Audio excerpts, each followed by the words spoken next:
का काम दिया, सबका स्वतंत्रता, बंधुत्व और न्याय, ये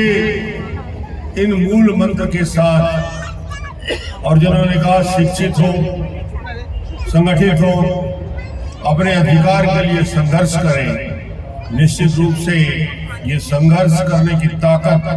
समाज के सभी लोगों को जो देने का काम हुआ, मुझे लगता है कि पूरे देश और दुनिया में ऐसा व्यक्ति जो न केवल अपने ज्ञान से, अपने विवेक से, अपने बुद्धि से और अपने विचार से श्रेष्ठ थे,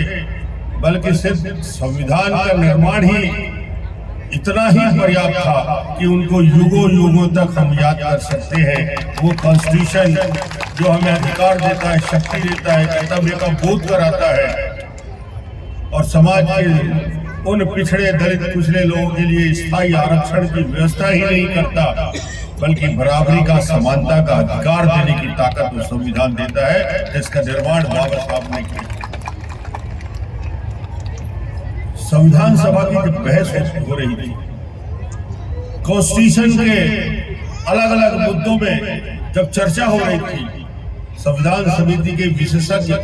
बैठ के अलग अलग चर्चा कर रहे थे। उनमें सबके विचार अलग अलग हो सकते थे,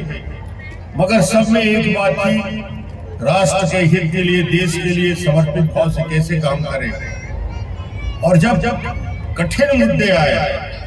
जहां निर्णय लेने की स्थिति आई, तो बाबा साहब अम्बेडकर ने उस समय के तत्कालीन प्रधानमंत्री, बाद में बने पंडित जवाहरलाल नेहरू से लेकर अन्य वरिष्ठ लोगों का विरोध करने में भी हिचक नहीं दिखाया। उन्होंने जम्मू कश्मीर के मामले में बड़े स्पष्ट सोच थी कि जब हिंदुस्तान के 560 राज्यों का विलय हो रहा है, तो बाबा साहब अम्बेडकर ने उस समय कहा था संविधान सभा के डिस्कशन में कि जम्मू कश्मीर का भी संपूर्ण विलय देश में होना ही चाहिए। ये उन्होंने पूरी ताकत से कहा और अब उसका क्रियान्वयन हो रहा है। वो शब्द बाबा साहब अम्बेडकर के थे। देश के लिए, देश के आजादी के लिए,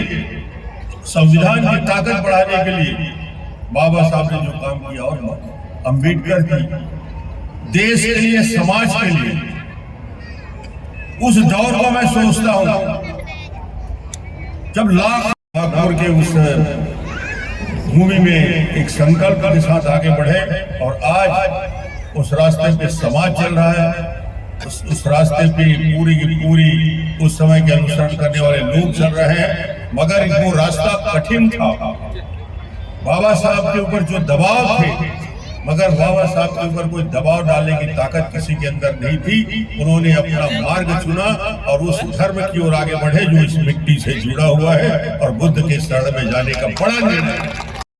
नए राष्ट्र के निर्माण के बाद 1947 के बाद हिंदुस्तान का विभाजन होता है। उसके बाद एक विभाजन और होता है, दुनिया के बहुत सारे देश, यूनाइटेड स्टेट्स हो या संघ रूस के साथ 13 टुकड़े हो जाते हैं, अन्य अन्य देशों में विभाजन होता है। और हिंदुस्तान जैसे विविधता वाला देश, जहां अलग अलग 500 प्रकार की भाषाएं और बोलियां हैं, अलग अलग लोग रहते हैं, अलग अलग विचार के लोग रहते हैं, हिंदुस्तान यदि आज 1947 से लेकर 2025 तक मजबूत हुआ है, तो बाबा साहब के कॉन्स्टिट्यूशन की वजह से।